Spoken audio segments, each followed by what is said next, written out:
আমি কোনোদিন আপনাদের মিথ্যা কথা বলেছি? সবাই একই বাক্যে বলল না। তুমি কোনোদিন মিথ্যা কথা বলনি, তুমি যা বলো সত্য কথা। আমার নবী বলছেন, চাচা গো, আমি যদি বলি যে আমি যে পাহাড়ে দাঁড়িয়ে আছি তার পিছনে একটা দল শত্রু আপনাদের সঙ্গে মারামারি করতে চাই, যুদ্ধ করতে চাই, এ কথা বলে আপনারা মানবেন? সবাই একই বাক্যে বলে দিল, হ্যাঁ বাবা, তুমি যা বলবে আমরা তাই মানবো। আমার নবী ভাবছেন, চাচা আমার এত মানা মানে? তবে একটা কথা বলে দিই। আমার নবী বলছেন, চাচা গো, আমাকে যখন এত মানা মানেন চাচা, তবে এটাও মেনে জানো চাচা, আপনারা মূর্তির পূজা করা ছেড়ে দিয়া, চাঁদের পূজা করা ছেড়ে দিয়া, সূর্যের পূজা করা ছেড়ে দিয়া, চাচা গো এক আল্লাহকে মেনে নেন চাচা, যে আল্লাহ বিনা খুঁটির খাম্বা দাঁড়াতে আসমানটাকে ছাদের মতো করে রেখেছেন আর জমিনটাকে বিছানার মতো বিছিয়েছেন। চাচা গো, আমি হলাম শেষ জামানার নবী, কালেমা পড়ে মুসলমান হয়ে যান। যেমন এই কথা বলা, আমার নবী কোনো অন্যায় কথা বলেনি ভাই। যেমনই আমার নবী ইসলামের দাওয়াত দিয়েছেন বাবা, কেউ কোনো কথা বলে না। আমার নবীর আপন চাচা আবু লাহাব মিডিল জায়গা থেকে উঠে গেল। আমার নবী ভাবছেন হয়তো আমার চাচা আমার মনের কথা বুঝেছে, কালমা পড়বে। ওই আবু লাহাব উঠে আমার নবীর সামনে এলো না। আবু লাহাব পিছনে গেল। পিছনে যাওয়ার পরে একখানা লম্বা শক্ত পাথর নিয়েছে। ওই পাথরখানা নিয়ে আজকে আমার ভাতিজাকে এত জোরে মারবো যেন ইসলাম প্রচার না করে, নিজেকে নবী বলে দাবি না করে। ওই আবু লাহাব ওই পাথরখানা নিয়া যেন আমার নবীর কাছাকাছি হচ্ছেন বাবা। যেমনই কাছাকাছি হচ্ছেন আমার নবী ভাবছেন, আল্লাহ আমার মা নাই, বাবা নেই, হয়তো আমার চাচা আমার কলেমা পড়ে মুসলমান হয়ে যাবে। আমার নবী বলছেন, চাচা গো একটু কাছে আসো। আবু লাহাব এমনিতে আসে না, ওই পাথরখানা পিছনে লুকিয়ে রেখেছে আমার নবীকে মারার জন্য। যেমনই কাছাকাছি হইল গো, ওই পাথরখানা আমার নবীর দিকে নিশানা করে বাবা এত জোরে চালিয়ে দিল। যেমনই চালিয়ে দিয়েছে মা, ওই পাথরখানা গিয়ে লাগবি তো লাগ, আমার নবীর হাতে লাগলো না, বাবা গো পায়ে লাগলো না, পেটে লাগলো না, ওই পাথরখানা গিয়া আমার নবীর কপালে লেগে গেল। যেমনই কপালে লেগে গেছে আমার নবীর কপাল ফেটে রক্ত শুরু হয়ে গেল। যেমনই পাথরখানা লাগা, হায় রে আমার দয়ার নবী মুস্তাফার বাবা গো কপাল পেটে রক্ত শুরু হয়ে গেল। বেরাদার বন্ধুরা, এত রক্ত পড়ে গো, আমার নবী পাক রক্তগুলা মাটিতে পড়তে দেন নাই, নিজের জামাতে থেমে নিচ্ছে। এত রক্ত যায়, সাদা জামাগুলা যেন রক্তাক্ত হয়ে গেল। আমার নবী সহ্য করতে পারে না। হায়রে দয়ার নবী মুস্তাফা, যেমনই পাথরখানা লেগেছে মা বলে জমিনে পড়ে গেল। আর যেমনই মা বলে পড়েছে গো, মায়ের কথা স্মরণ হয়ে গেল। আল্লাহ গো, আমি আজকাল বাড়ি যাব না, আমার মা যদি থাকতো, আমার মা যদি থাকতো তবে একটু কাপড় পুড়িয়ে আমার কাটা জায়গাতে লাগিয়ে দিত, একটু আরাম পেয়ে যেতাম। আমার আব্বা যদি থাকতো আমাকে নিয়ে ডক্টরের বাড়ি যেত, একটু আরাম পেয়ে যেতাম। আমার মা নাই, বাবা নেই, আল্লাহ গো আমি কোথাও যাব না। আমার নবী পড়েছিলেন, যেমনই পাথরখানা মেরেছে বাবা সবাই পালিয়ে গেছে, কেবল দুটা লোক এখন পর্যন্ত দাঁড়িয়ে আছে, এখন পর্যন্ত পালাই নাই। দুইটা লোক কে ছিল? একটা ছিল আবু লাহাব আর একটা ছিল আবু জেহেল। আবু জেহেল দেখলো নবী তো দুনিয়াটা ছাড়েনি, নবীর শুধু কপাল ফেটেছে। আবু জেহেল বলল, ওরে আবু লাহাব, তুমি কেমন করে পাথর মারলে তোমার ভাতিজা এখনো বেঁচে আছে? ওরে আবু লাহাব তুমি ঘরে যাও আর একখানা গামছা নিয়ে চলে আসো। আবু লাহাব ঘরে গেল, একখানা গামছা নিয়ে আসিল। আবু জেহেল গামছা খানা নিয়ে গেল, আমার নবী জমিনে বসেছিল। আবু জেহেল ওই গামছা খানা নিয়ে আমার নবীর গলাতে ফাঁস দিয়ে দিল আর বলছে, আবু লাহাব তুমি একদিকে টান দাও, আমি একদিকে টান দেব, নবী কষ্ট পাবে, তখন ইসলাম প্রচার করা ছাড়বে। বেরাদার চিন্তা করেন, যেই নবী না হলে আসমান জমির সৃষ্টি হতো না, যেই নবী না হলে পাহাড় পর্বত সৃষ্টি হতো না, ওই নবীর গলাতে ফাঁস দিয়েছে বাবা। আমার নবীর কাটা কপাল দিয়ে রক্ত ঝরছে আর চোখগুলা যেন লাল লাল হয়ে গেছে। হায়রে দয়ার নবী মুস্তাফার যেন গলাতে ফাঁস দিয়েছে না বাবা। একদিকে আবু জেহেল টান দেয়, একদিকে আবু লাহাব টান দিচ্ছে না বাবা গো। আমার নবী সারা করছে না চাচা, আমাকে ছেড়ে দাও চাচা, আমি কোনো অন্যায় করিনি চাচা, আমার মা নাই বাবা নাই, চাচা গো আমাকে আর কষ্ট দিও না চাচা। বাবা গো কেউ আমার নবীকে বাঁচাবে।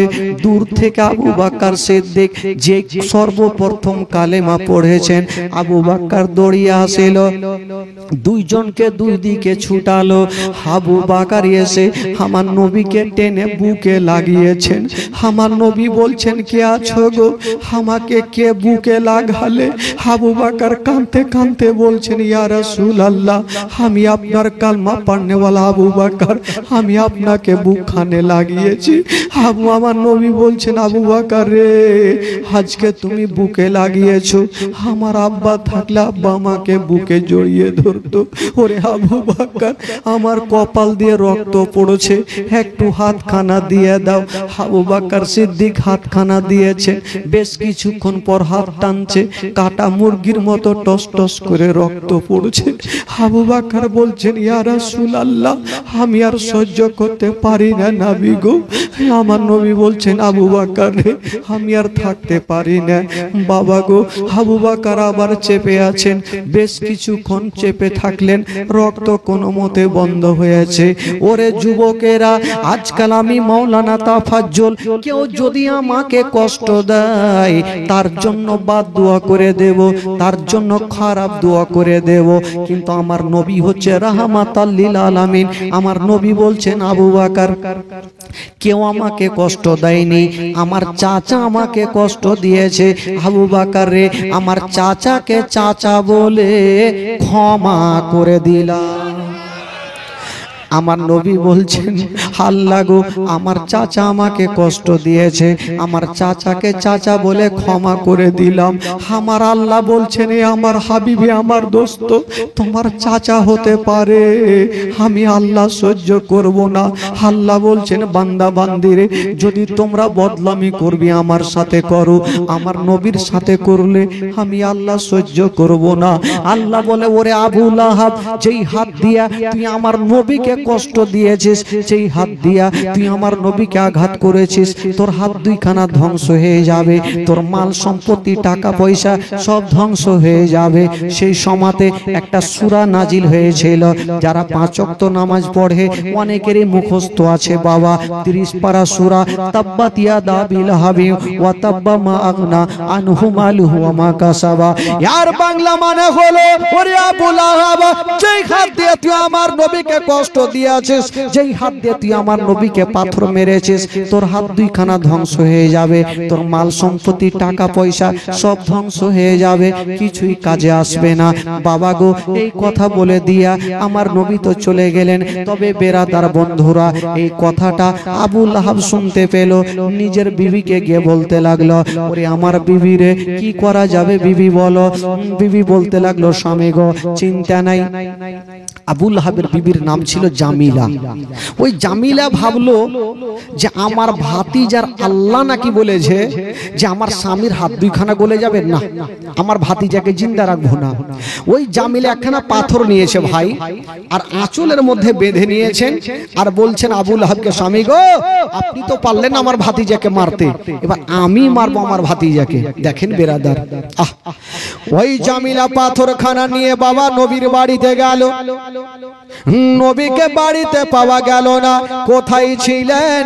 আমার নবী কাবা শরীফের মধ্যে বসে আছেন, একদিকে আবু লাহাব কি বলে আবু বকর বসে আছেন, একদিকে আমার দয়ার নবী মুস্তাফা বসে আছেন, আর ওই জামিলা পাথরখানা নিয়া যেমন কাবা করে ঢুকতে যাবে, আমার নবীকে মারার জন্য যাবে, আমার আল্লাহ বলছেন জিবরাইল দেরি করো না, তাড়াতাড়ি করে যাও, ওই জামিলার চোখে তুমি হাতখানা বলিয়া দাও, পর্দা করে দাও, আমার নবীকে যেন দেখতে না পায়। ও যুবক বন্ধুরা, যার দুনিয়াতে কেউ নাই তার আছে মহান আল্লাহ, যার দুনিয়াতে কেউ নাই তার আছে মহান আল্লাহ। বাবা গো, আমার নবীর বাবা নাই, মা নাই, বেরাদার বন্ধুরা, নবী মায়ের গর্ভে থাকতে নিজের আব্বা জানকে হারিয়েছেন, 6 বছর বয়সে মাকে হারিয়েছেন, 8 বছর বয়সে দাদু জানকে হারিয়েছেন। বাবা গো, ওই নবী মুস্তাফাকে বাঁচার জন্য আমার আল্লাহ বলছেন জিবরাইল যাও যাও, তুমি আবুই জামিলার চোখে পর্দা করে দাও। সাক করে জিবরিল আমিন ফেরেশতা হাজির হয়ে গেল, জামিলার চোখে পর্দা করে দিয়েছেন, আমার নবীকে দেখতে পাবে না। বাবা গো, এবার জামিলা কাবা ঘরে ঢুকে গেছে, একদিকে আমার নবী বসে আছেন, এক সাইডে আবু বকর বসে আছে, জামিলা আনফান করে করে চলে যাচ্ছেন। আবু বকর বলছেন আমার নবীকে, ইয়া রাসূলুল্লাহ আপনার চাচির ধারণ চারণ দেখে ভালো লাগে না, হয়তো আপনাকে মারার জন্য আসতেছে। তো আমার নবী বলছেন আবু বকর আসতে দাও, আসতে দাও, কাছাকাছি হতে দাও। তো জামিলা গিয়ে আবু বকরের সামনে গিয়ে দাঁড়িয়ে গেছেন, আবু বকর কই তোমাদের নবী কোথায়?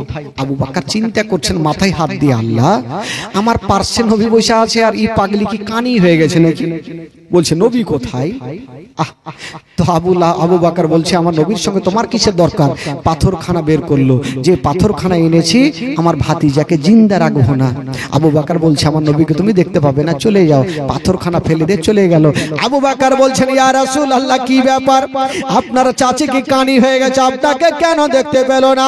আমার নবী বলছেন আবু বকর তুমি কি জানো না আমার আল্লাহ তাআলা আমাকে বাঁচার কারণে জিবরাইলকে দিয়া আমার চাচের চোখে পর্দা করে দিয়েছে,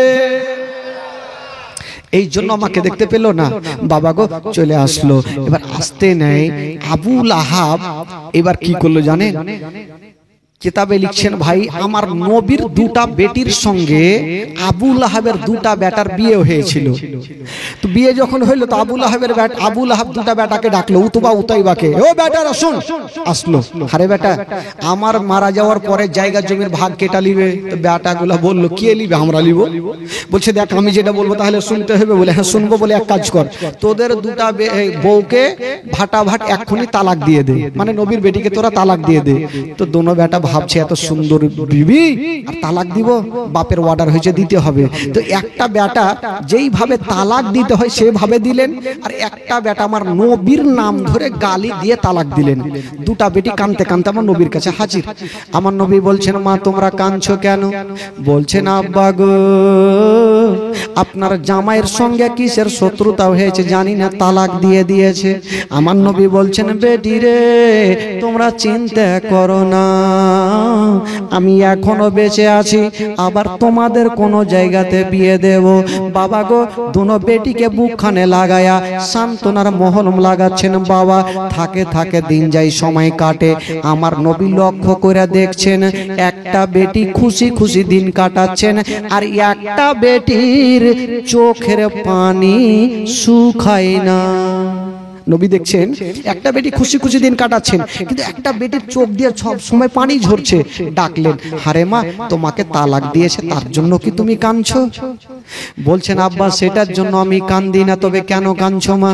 বলছেন আব্বা গো আপনার জামাই যখন আমাকে তালাক দিয়েছিল তখন আপনার নাম ধরে গালি দিয়ে তালাক দিয়েছে। এই গালি শব্দটা যখন মনে ভাসে, তখনই আমার চোখ দিয়া পানি ঝরে। আমার নবী কাউরির জন্য বাদ দোয়া করে না বাবা, আমার নবীর জবান থেকে সেদিন একটা কথা বেরিয়ে গেল, ও বেটি রে, যে তোমাকে তালাক দিয়েছে, যে আমাকে গালি দিয়েছে রে মা, ওই ব্যক্তিকে একটা জঙ্গলের বাঘে ধরে খাবে। যাও, যে আমাকে গালি দিয়েছে, তোমাকে তালাক দিয়েছে মা, ওই ব্যক্তিকে একটা জঙ্গলের বাঘে ধরে খাবে। আচ্ছা বলুন তো ভাই, আমার নবীর জবান থেকে যেই কথা বেরিয়ে যাবে সেটা পূর্ণ হবে কি হবে না? জোরে বলুন, হবে কি হবে না?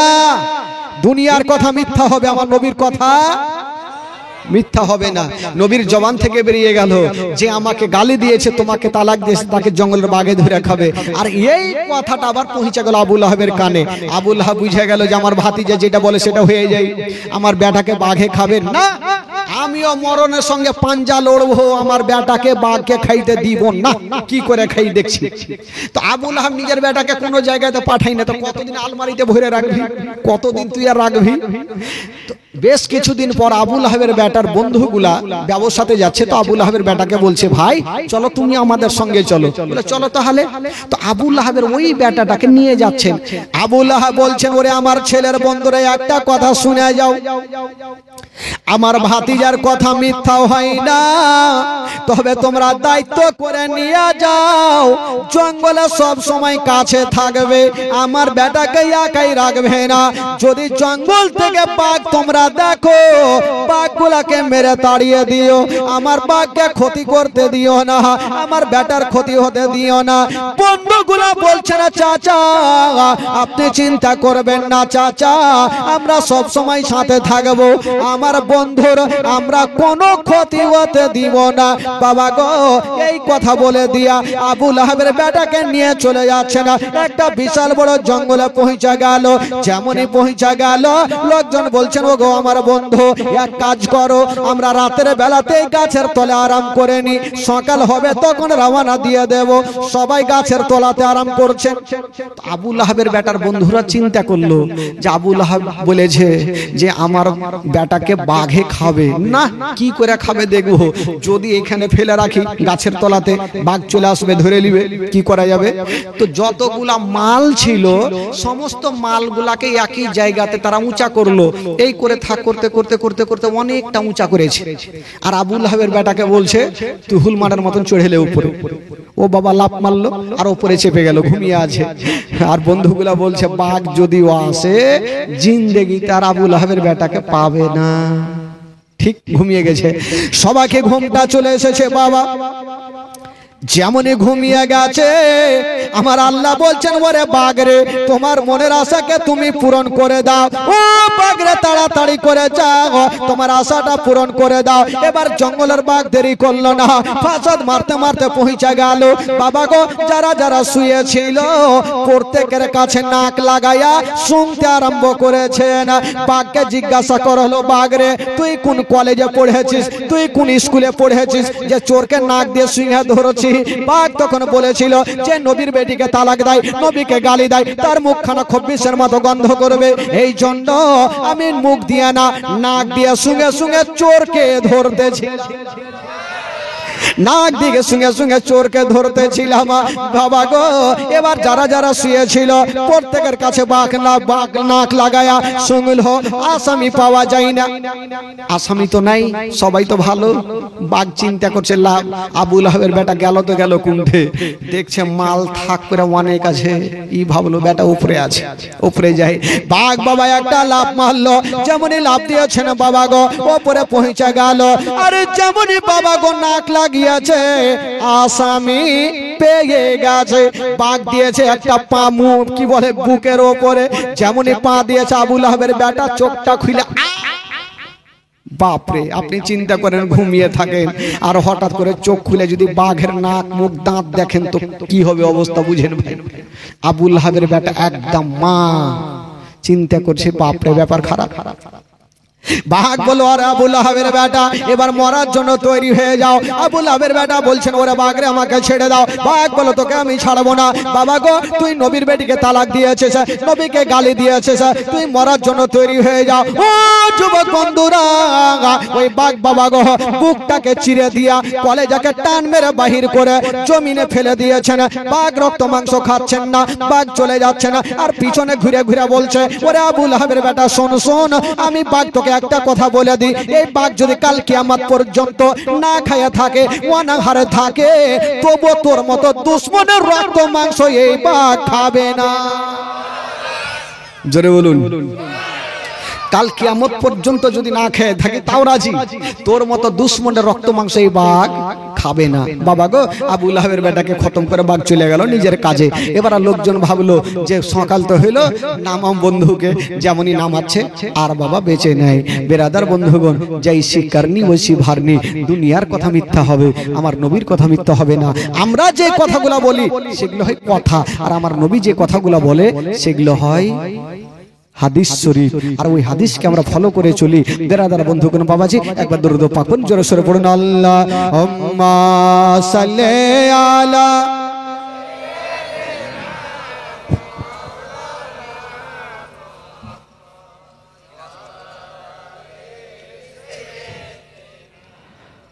মাওলানা মুহাম্মদ সাল্লাল্লাহু তাআলা আলাইহি সাল্লাম। আলম নানির নামে 500 টাকা নগদ, শাকিল 1000 টাকা, জাহির 5 বস্তা সিমেন্ট আর 55 টাকা, হাবির পিতা কি এটা ভিট হ্যাঁ হবির বেটা সুরাজ এটা 5 বস্তা সিমেন্ট, সাহেব 1 ট্রাক্টর পাথর মসজিদের জন্য, আর রমজান 1 ট্রাক্টর পাথর মসজিদে, পিতু দাদুর নামে 500 টাকা। সুবহানাল্লাহ মাশাআল্লাহ। টাকা তো চলে আসছে দেখছি, টাকার কিন্তু পাহাড় উঠে গেল। বাবা গো ঘটনাও চলছে। আচ্ছা বলুন তো বাবা, একটা কথা আপনারা বলেন, রাহুল ভাই 5 বস্তা সিমেন্ট আর হান্নান ভাই 5 বস্তা সিমেন্ট, মাশাআল্লাহ লেখান। আচ্ছা বলুন তো আবু জেহেলকে যারা ভালোবাসে একটু হাত তুলে দেখান তো।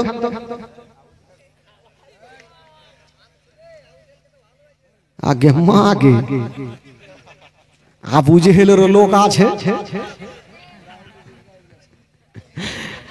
আচ্ছা বলুন তো ভাই আবু জেহেল বদমাস ছিল না ভালো ছিল ভাই?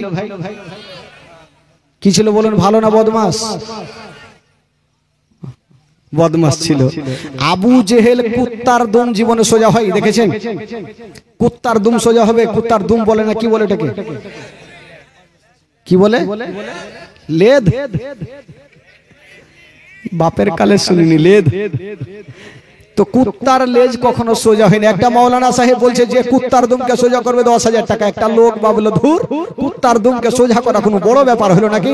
নিজের কুত্তাকে গাছে টাইট করে জিনজিরে বেঁধেছে আর 2 লিটার ভগবান গোলা থেকে তেল নিয়েছে, ডালদার তেল, আর নিজের বিবিকে বলছে বিবি রে তাড়াতাড়ি সোজা করো, তাহলে কুত্তার লেজ সোজা হবে। মাওলানার কাছে 10,000 নিব। একবার বিবি মলছে, একবার স্বামী মলছে, একবার বিবি মলছে, স্বামী মলছে, সারাদিন বলেছে। সন্ধ্যার সময় ভাবলো ছেড়ে দেখি, যেমনই ছাড়ছে তো ঘুর, তো কুত্তার দুম সোজা হবে না ভাই। ওই রকম আবু জেহেল ছিল। আবু জেহেলের দুম সোজা হয়নি। আবু জেহেল জানেন যখন দেখলো, একদিন আবু জেহেল একটা মিটিং বসালো।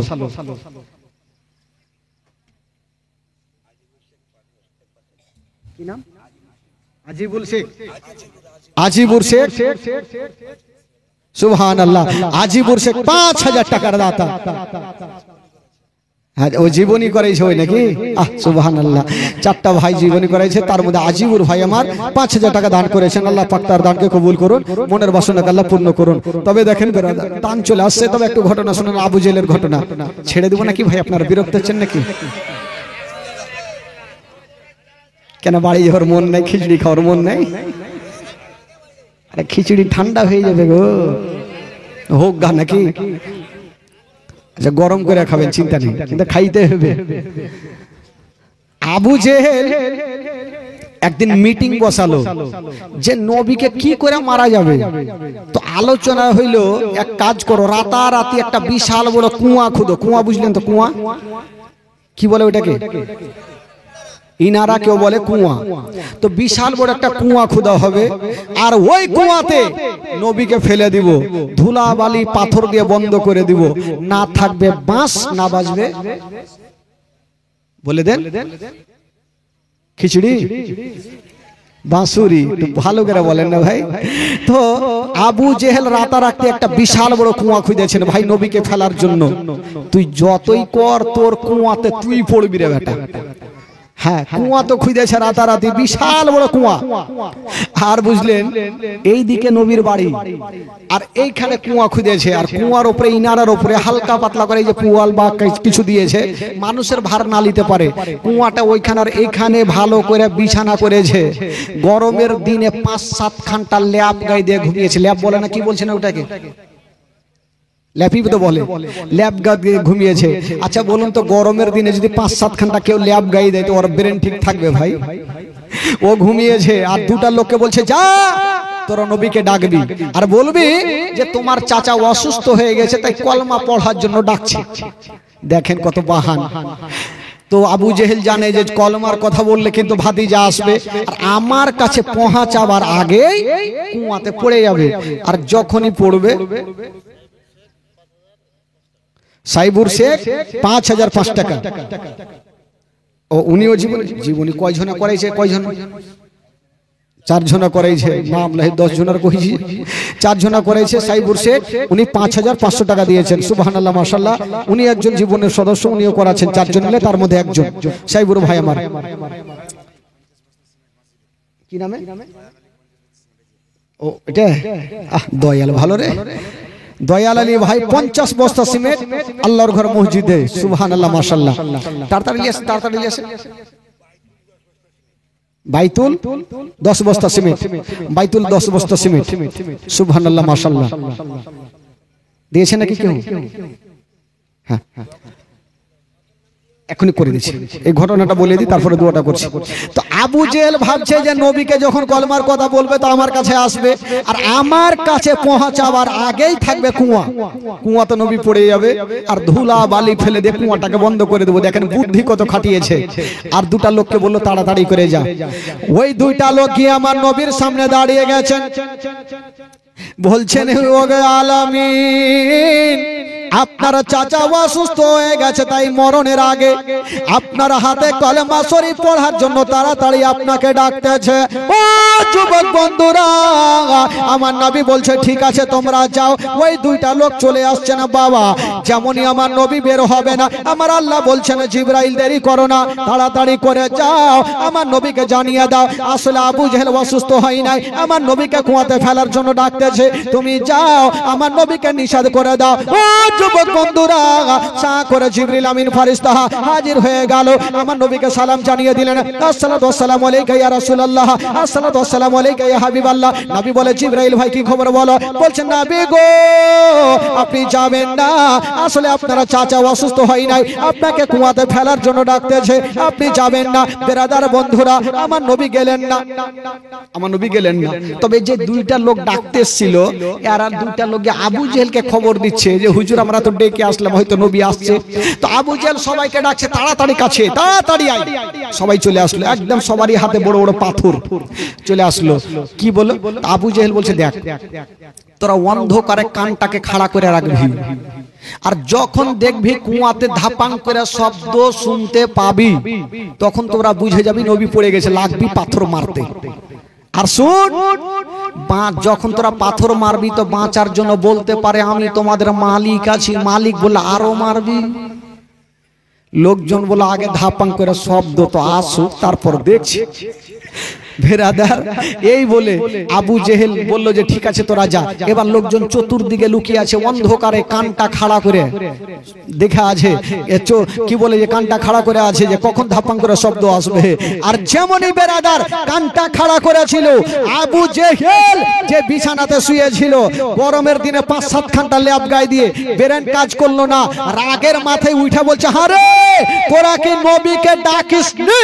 এই কথা বলে উঠতে যেমনই যাবেন নিজের কুয়াতে নিজে পড়ে গেল। আর যেমনই পড়ে গেল ধাপাং করে শব্দ সবারই কানে। লোকজন ভাবলো চল দেরি করো না, পাথর মারা নবী পড়ে গেছে। লাগলো মারতে ভাই, এই লাগে পাথর মারছে মারছে। তা আবু জেহেল বললো ছেড়ে দাও, আমি তোমাদের মালিক আছি। ও তো শিখিয়ে রেখেছে মালিক বলে আরো ঘিজবি, আরো মারছে। একটা লোক বিছানার দিকে দেখছে, হারে আমাদের মালিক কোথায়? চেহারাটা যেমনই জ্বালিয়ে কুয়ার দিকে দেখছে, আবু জেহেল টাকলু পড়ে আছে, পড়ে আছে। লোকজন বলে হুজুর কি ব্যাপার আপনি পড়েছেন? বলে পড়েছি, তাড়াতাড়ি তুলো না হলে আমার জান গেল। ও তোর জান গেল, নবীকে ফেলার জন্য তো খুশি ছিলি। লোকজন বলল চিন্তা নেই, আপনাকে সহজে মরতে দিব না। লোকজন বলছে আপনাকে এত সহজে মরতে দি? এক্ষুনি রশ্মি নিয়ে আসবো, আপনাকে রশ্মি নামাবো, রশ্মি আপনি ধরবেন টাইনে তুলে দিব। বলে ঠিক আছে নিয়ে আই। শুনেন ঘটনা, রশ্মি নিয়ে আসা হইল, কুয়াতে নামিয়েছে না বাবা। আবু জেহেল এক হাতের জন্য ধরতে পারে না, বলে তাড়াতাড়ি করে রশ্মি নিয়ে এসে জোর দিয়ে নামা। আবার রশ্মি নিয়ে আসা হইলো, আবার জোর দিয়ে নামালো, এক হাতের জন্য ধরতে পারে না। আবার রশ্মি নিয়ে আসা হইলো, আবার জোর দিয়ে নামালো, এক হাতের জন্য ধরতে পারে না। এই করে করে বন্ধুরা গোটা মক্কার রশ্মি জোর দিয়ে নামিয়ে দিল। আবু জেহেল এক হাতের জন্য ধরতে পারে না। আবু জেহেল বলছে হারে তোরা রশ্মি নিয়ে আসিস না, খেল করছিস রে, আমাকে ভয় লাগছে। তোরা কি খেল করছিস? বলে হুজুর গোটা মক্কার রশ্মি ফিনিশ আর নেই। আবু জেহেল বুঝে গেল আমার আল্লাহ বলছেন ওরে আবু জেহেলের দলেরা শোনো শোনো, আজকে গোটা মক্কার রশ্মি যদি জোর দিয়ে কুয়াতে নামিয়ে দাও, আমি আল্লাহ আবু জেহেলের হাতে রশ্মি দিব না। আজকে যত রশ্মি যদি জোর দিয়ে নামিয়ে দাও, আমি আবু জেহেলের হাতে রশ্মি দিব না। আবু জেহেল বুঝে গেল হয় না হয় কুয়াতে আমার ভাতিজা জাদু করে দিয়েছে, বেটা জাদু করেছে, আমার ভাতিজা ছাড়া কেউ তুলতে পারবে না। যা তোরা আমার ভাতিজাকে ডাক, না হলে এখানে মরবো। তো লোকজন বলছে হাগো যদি যে বলি যে আপনার জন্য কুয়া খুঁজে নিজে পড়েছে তো আসবে? বলে ধুর পাগলা এরকম বলবি না, তোরা যে বলবি অন্ধকারে পড়ে গেছে তাই ডাকছে। এরা গেল যে বলছেন ও গো আলামিন আপনার চাচা কুয়াতে পড়ে গেছে তাই আপনাকে ডাকতেছে। বাবা গো আবু জেহেল যে কেন কুয়াতে পড়েছে আমার নবী তো সবকিছু জানে। আমার নবী হচ্ছে রাহমাতুল লিল আলামিন। দেরি করলেন না, ছুটে গেলেন। যাওয়ার পরে আমার নবী বলছেন চাচা। বলা কি হলো রে বাছা? চাচা এত অন্ধকার কুয়াতে কেমন করে পড়লে গো চাচা?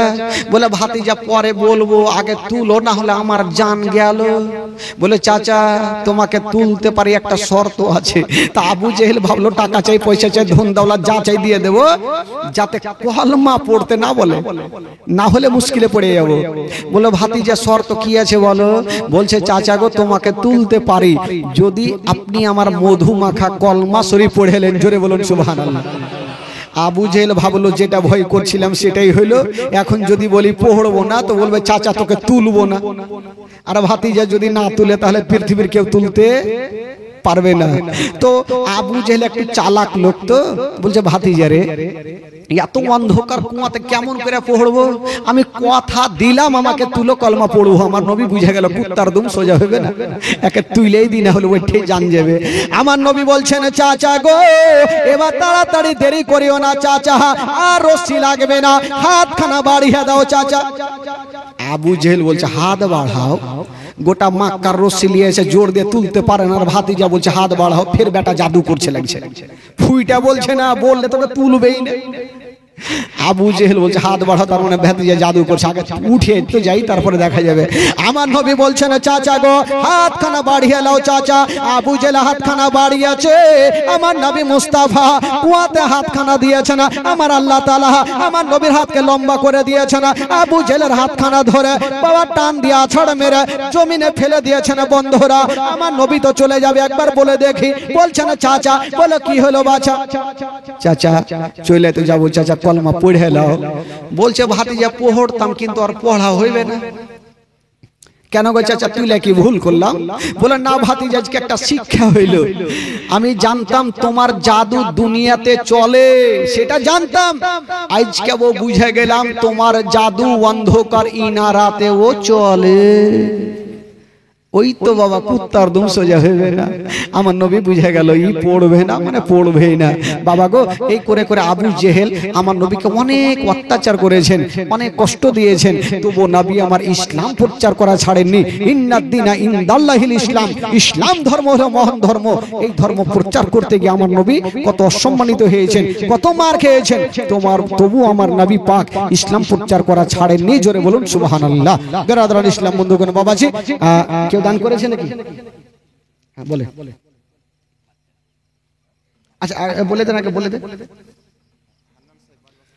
হান্নান শেখ 5 বস্তা সিমেন্ট, রাহুল 5 বস্তা, তৈবুর 4 বস্তা 100 টাকা নগদ, মনেজা বিবি 2 বস্তা সিমেন্ট, উম্মেহান বাবা 2 বস্তা। সুবহানাল্লাহ মাশাআল্লাহ। আমার মা বহিনেরা অনেকে দিয়েছেন, আমার ভাই বাবাজিরাও দান করেছেন। মার্চেন্ট 5 বস্তা দিয়েছেন। বেরাদরান ইসলাম বন্ধুগণ বাবাজি আমার ভাই পাক্কা 3 ঘন্টা ওয়াজ হয়ে গেল, আর ব্যাটারি চার্জ নেই, চার্জ হইবে অন্য বছর।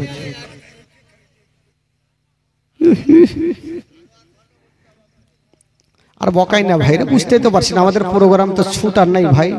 এখানে শেষ করবো, কালিয়ে চোখে প্যান্ডেল সাজিয়ে বসে আছে, চালাই দিতে হবে। ওখানে গিয়ে যদি না পারি তাহলে জান বাজবে, বুঝতেই তো পারছেন। বলে কাকে ডাকলাম যে গলায় উঠে না, তো ভাই আমাদেরকেও বাঁচিয়ে চলতে হয়। বলার কাম বলে দিলাম যে 4 ঘন্টা 5 ঘন্টা না ভাই, জীবনী নিয়ম হচ্ছে 1 মাস কন্টিনিউ প্রোগ্রাম, 2 ঘন্টার বেশি বলা মুশকিল হয়ে যায়। তবুও আপনাদের মহব্বত ভালোবাসায় একই রকম বৈশা আছেন বলি হয়তো আজকে শেষ জীবনী 3 ঘন্টা বললাম, আবার হয়তো কোনোদিন বলবো ভাই। তবে বন্ধুগণ বাবাজি একটা ছোট্ট করে আর ঘটনা বলবো। আমার নবীর মিরাজের কি করে মিরাজে গিয়েছিলেন ছোট্ট করে একটা ঘটনা বলবো, আপনারা যদি শুনেন তাহলে বলবো, না হলে শেষ করবো। তো যারা যারা শুনবেন না একটু হাত তুলেন তো।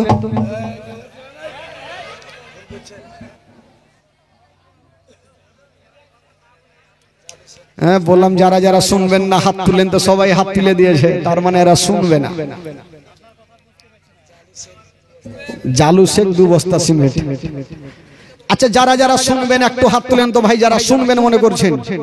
আর যারা হাত তুলেছেন মাত্র 100 করে টাকা দেন, বেশি লাগবে না, মাত্র 100 করে টাকা লিব। হ্যাঁ একটু এই চাদর নিয়ে যান তো, চাদর নিয়ে যান, চাদর নিয়ে যান। আরে 100 করে টাকা চাদরে ফেলেন, দেরি করবেন না, ফাটাফাট ফেলেন। 100 করে টাকা একটু চাদরে ফেলেন, সবাই বের করেন। না হলে 10 টাকা বাহির করেন, না হলে ধার নিয়েও দেন, টাকা দিতে হবে।